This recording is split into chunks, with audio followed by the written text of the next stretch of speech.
You're afraid of spiders, public speaking, the deadlines, calculus. What about that? How do you feel about that? It's probably been shaped by your beliefs and about whether it is or there's an afterlife. If there is, what it's like. Hello everyone, we're Group 1 and welcome to our Crash Course 101. I'm Tristan and in this video we will learn what is death penalty. It all starts a long time ago and has been used for thousands of years as a legal punishment for serious crimes. It first appeared around the 18th century BCE in the Code of Hammurabi and was practiced in Asian civilizations like Egypt, Greece, and Rome. During the Middle Ages, executions were common and often public, used even for minor offenses. By the 16th and 18th centuries, the death penalty has become widespread, but thinkers like Cesare Beccaria began challenging its fairness. As more countries move toward abolishing the practice, the global debate over the morality, effectiveness, and fairness of the death penalty continues to grow. This issue challenges societies to weigh justice against compassion and punishment against human rights. Instead of the death penalty, I believe that society should focus on rehabilitation, restorative justice, and life imprisonment. Ultimately, I believe that a society that truly values human rights will find ways to address crime and protect its citizens without resorting to the cruel and irreversible punishment of the death penalty. Crimes that are punishable by death are known as capital crimes. Capital crimes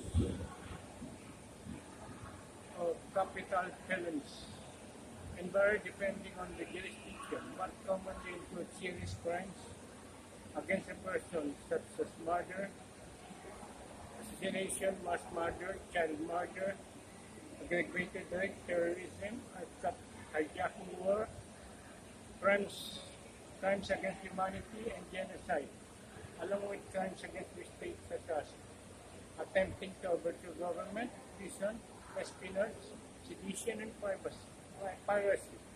Also, in some cases, accept aggravated robbery and kidnapping in addition to drug trafficking, drug dealing, and drug possession are capital crimes or of enhancement.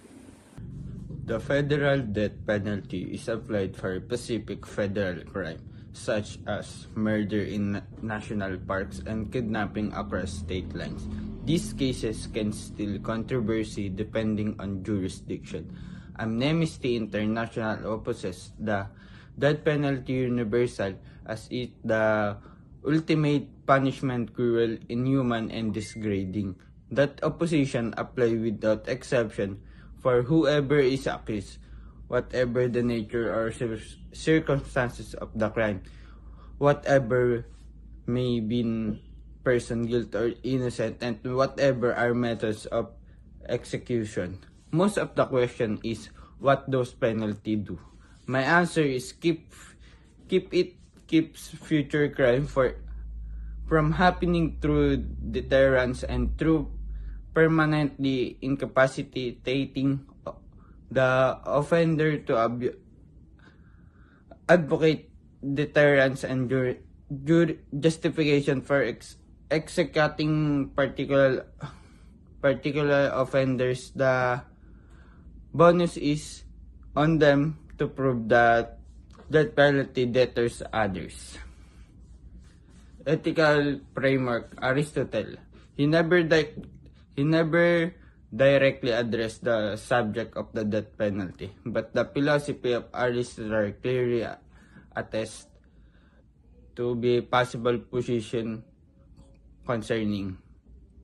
To him, justice to be for or good of everyone, and punishment must be bearing according the crime he would possibly have been viewed the capital penalty with favor in cases of gross evil such as murder and treachery. Aristotle held with laws and in virtue and orderliness in society. Therefore, probably he would uphold capital punishment as form of administration in as such as punishment serve to enforce justice and secure the moral order of the state. Aristotle did not really touch on death penalties in examination, but observably of the philosophy would probably suggest a view on the same. He believed justice was for the whole and the punishment should be on the crime in cases of grave. In the penalty, supporters argue that it served as a power deterrent against violent crime and provide justice for victims and their families. On the other hand, the critics believe that this is inhumane, prone to irreversible errors, and often applied unfairly, especially against marginal, poor individuals. So, based on Wright theorem, I disagree with the death penalty. And from the human rights perspective, I believe that the death penalty is the fundamental incompatible with a just and human society. It is an irreversible punishment prone to error and violates core human rights. The potential for miscarriages of justice, the perpetuation of societal biases, and the inherent cruelty of the punishment make it unacceptable. As Kant, I will hold that justice is not a matter of sentiment, utility, or consequence, but only of duty grounded in reasons. When a person commits murder, he violates the moral law, in the most extreme way by taking the life of one another rational being. In doing so, he forfeits his own right to life, for the principle of justice, which demands that we treat each other accordingly to his deeds, obliges us to return to him precisely that he has inflicted upon another.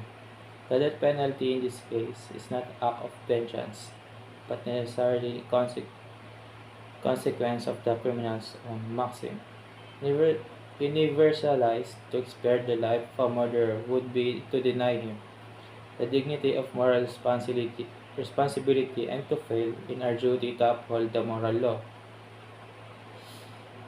For the categorical imperative, one of Immanuel Kant's principle that if a person chooses to murder, their action implies a maxim that when universalized justifies murder, which is self-defeating.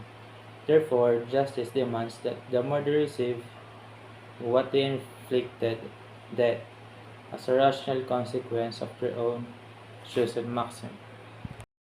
So last is our conclusion.